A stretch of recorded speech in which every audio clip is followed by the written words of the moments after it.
Ayan guys, pag-usapan natin ngayon ang impeachment ni PBBM na ihahain ng mga kabilang koponan. Ito panoorin natin yung balita. Posibleng isampa sa Pebrero, tila nag-iba na ang ihip ng hangin. Tinanong natin dyan.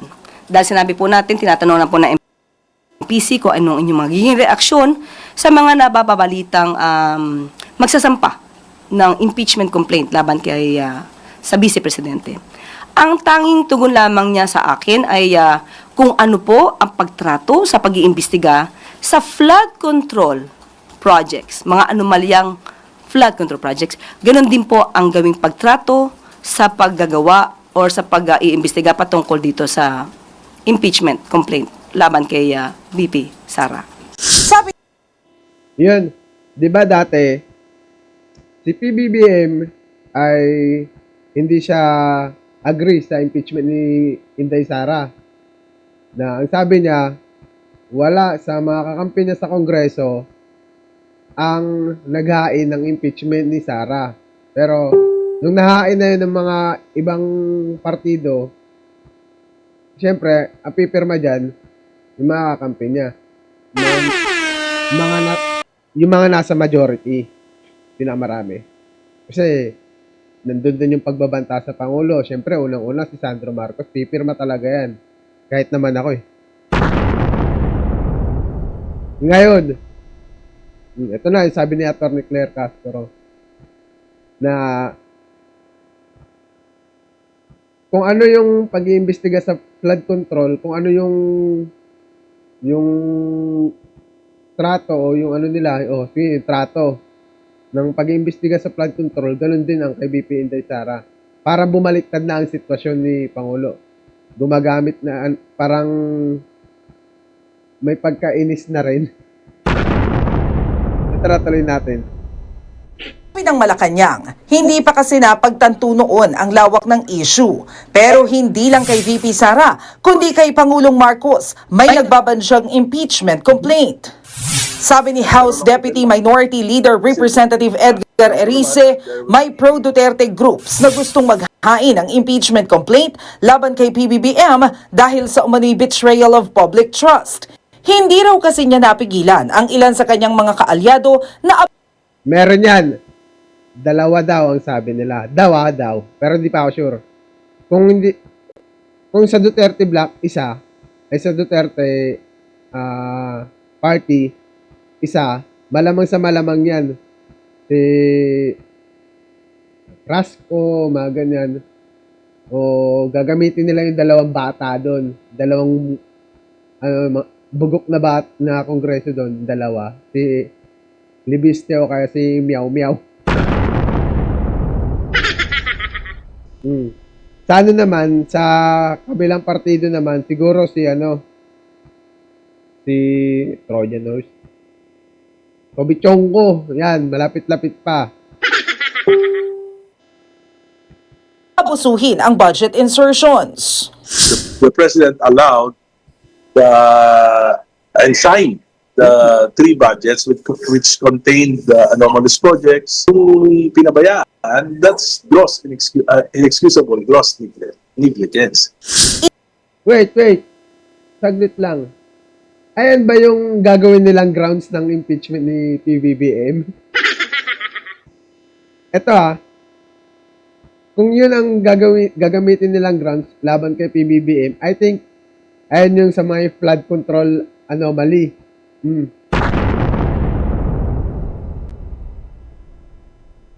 Ano yan? Betrayal of public trust? Of mismanagement of flood control? Sino ba nagpapaimbestiga ngayon? Paano naging betrayal yun? Siya yung nagpapaimbestiga ng maanomalyang flood control. Di ba, Erice? Bumukha ka na namang si Bunoan eh. Tuloy natin. Inalok umano si Erice ng pro-Duterte groups na i-endorso ang impeachment complaint pero tumanggi ang kongresista. Mas maganda kung hindi ako endorser, so I would leave an open mind and magiging fair sa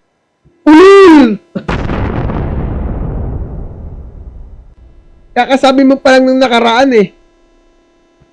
Susuportahan mo ang impeachment ni Pangulong Bongbong Marcos. Pero ang kay Sara, hindi.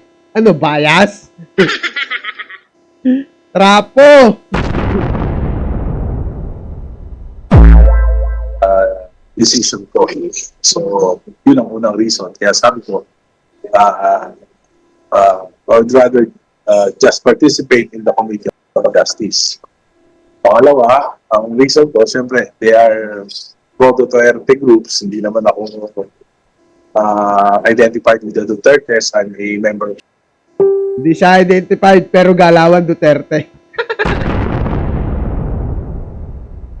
Kung mga kami pinagluloko dito, galawan mo pa lang, halatado ka na eh. Nag-iingay ka sa social media.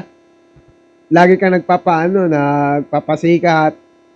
Gusto mo kasing ma-line up as senatorial candidate ni Sara. Ganun lang yun. Liberal Party. So, Ang Malacanang, tinawag lang na chismis at pamumulitika ang nagbabadyang impeachment complaint. Oo nga naman kasi. Ganito yan. Kahit sino naman talaga ay pwede maghain ng impeachment laban sa kung sino man, sa presidente man o sa vice-presidente. Kahit sino pwedeng maghain yan. Ang tanong, uusad ba yan? Ang alam ko kasi dito ng impeachment na to na ginagawa nila is delaying tactics na yan. Kasi nga, uunahan nila sa PBBM na maghahain sila ng impeachment laban kay PBBM. Kasi, February 6 pa ang kay BP Sara. So, pag naihain na yung impeachment, ano yan? Proseso yan, proseso. Oh. Pag-aaralan pa yan ng Committee of Justice. Sabihin na natin, 15 days, 10 days to 15 days, yan, pag-aaralan yan. Hindi na kasi, wala na kasi yung fast track ngayon na 2/3 na boto ng Kongreso.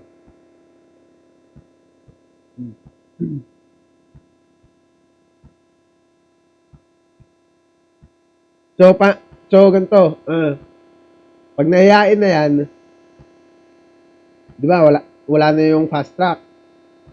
Pag-aaralan ng Committee of Justice, matatagalan. So, pabor kay Sara yun. Marami pa silang time na o araw na paghahandaan. Kasi, hindi i-entertain ang Congress ng panibagong impeachment habang may nakahain sa kanilang impeachment. Ganun yun. Tuloy natin. Hindi raw ito alintana ng palasyo dahil tiwala sila na makikita ng mga mambabatas na walang ginagawang mali ang Pangulo. Sa mga supporters po ng Vice Presidente na nagnanais po na magsampa ng impeachment complaint, mas maganda po siguro bago magturo at tumingin sa iba, tulungan muna nila ang idolo nila. Kung ano yung impeachment ni PBBM, ang tanong, tatagos ba sa Senado? Di ba? Ang tanong, tatagos ba yan sa Senado? Titignan kasi ng Committee of Justice dyan, pag-aaralan na dyan, yung forma ng paghahain ng impeachment. At saka yung sustansya. Kung may sustansya ba yan? O sige, okay na yung forma. O. Yung sa sustansya, baka dun sila sumablay eh. Anong ebidensya nila? Kung ihahain nila ang impeachment. Automatic yan na sige, sabihin na natin tumagos sa Senado yung impeachment. Ang tanong, mananalo ba sila? Kulang na kulang ang bilang ng Duterte Black. Si Escudero. Iniimbestigahan yan. Total N. Si Marcoleta, yung SALN din niya sa SOSE. Inaccuracy. Si Joel. Si Si Joel at saka si Jinggoy. Oh, may problema sila sa flood control. Sino pa ba? Joel, si Bongo. Oh. Si Bongo, remember, si LTG. Si Bato, ayun, wala. Walang bilang ang Duterte Block sa Senado. Tandaan niyo yan. Sige, ito pa. Kung umano man yan, lumagpas man yan, o tumagos man yan sa Supreme Court, ang tanong, ano mangyayari? Diba? Kung may ebidensya sila dyan, dapat ngayon pa lang napag-uusapan na ng mga publiko yan. Dismiss yan kaso ni PBBM. Ang mangyayari lang talaga dyan, ano lang yan, delaying tactics para makapaghanda si BP Sara.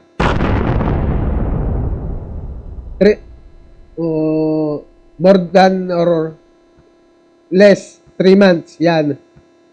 Yung proseso niyan. Sa ano pa lang yan, sa lahat na, pati hearing. Ngayon, kay BP Sara tayo darating. O, diba? May 3 months na. May another 3 months na naman sila. Wala na yung February 6. Kasi hindi na mag-entertain yung Congress ng panibagong impeachment Habang may nakabimbin pang impeachment na sila, pinag-aaralan. Tuloy natin. Unang-una, dahil ang usapin dito, ang impeachment complaint ay hindi ito pang media lamang. Hindi ito panakot lamang. Mas maganda po na masagot ang mga issue dahil sinasabi nila ang paglalabas di umano ng balak ng mga supporter ng mga Duterte na magsampa ng impeachment. Sinasabi ng iba, ito para makaiwas di umano ang Vice Presidente sa mga isyung paglustay at mga di umanong pagtanggap ng pondo, milyong-milyong pondo mula sa mga drug lords. Hindi po siya nagnakaw ng pera. Pangalawa, siya po ang nagpapaimbestiga sa mga maaanumalyang flood control projects at maaaring naging Yun ang sinasabi ko. Hindi mo pwedeng gamitin yung betrayal of public trust. Pati yung PhilHealth na yan.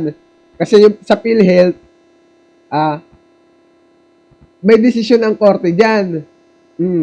Ang sabi ng korte, the Supreme Court, the President not commit grave abuse of discretion. Yun ang sabi doon. sanhi ng korupsyon. Pangatlo, wala po siyang Mary Grace Piatos. Aray ko! Nababardagol na naman si Attorney Claire. Wag ganon, may iiyak na naman. Baka sampahan ka na naman ng, disbarment. Speaking of disbarment, ano na nangyari sa disbarment case ni yung final ni Attorney Lariga doon sa Supreme Court?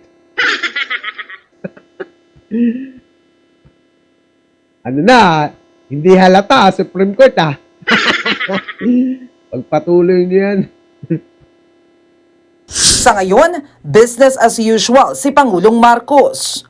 Lilipad siya ngayong araw patungong United Arab Emirates para dumalo sa Abu Dhabi Sustainability Summit. Doon, inaasahan ding lalagdaan ang Comprehensive Economic Partnership Agreement at Defense Cooperation Agreement sa pagitan ng Pilipinas at ng UAE. Tatayo bilang caretakers. Sabi niyo, wala na foreign investor sa Pilipinas. Ito pa, may dumagdag pa kahit nandiyan pa yung 1987 Constitution na yan ay yung economic provision na yan. Na Executive Secretary Ralph Recto, Agrarian Reform Secretary. Ito yung hindi nagawa ng mga nakaraang pangulo, lalong-lalo na ikaw, Digong. Ang dami ng investor sa Pilipinas ngayon. Andyan ang Hyundai, yung paggawa ng barko. Andyan pa rin sa may paggawa na din tayo ng fresh milk. Madami pa. Plus ito pa, dadagdag. Nag-invest din ang World Bank. Diba? Saan ka pa? Secretary Conrado Estrella at Social Work Secretary Rex Gatchalian habang nasa working visit ang Pangulo. Nagbabalita mula sa frontline, Maricel Halili. Idol ko to. Okay to si ano. Ito. Yan. Umutan ko na. Sino ba to? Estrella at Social Si Estrella. Yan. Magaling din siya. Kapartner din ng tatay ni Bongbong, tapos yung tatay niya, magkapartner din dati. Kasama din sila sa administrasyon. Dito ulit dati, patay. Yung bell nyo! Golden Age, under by PPP project pa yun! Work Secretary Rex Gatchalian habang nasa working So, tapos na rin yan eh. So hanggang dito na lang. Maraming salamat. At follow po ang ating Facebook page, Article PH. Meron din tayong YouTube channel, Article PH lang din po. At goodbye!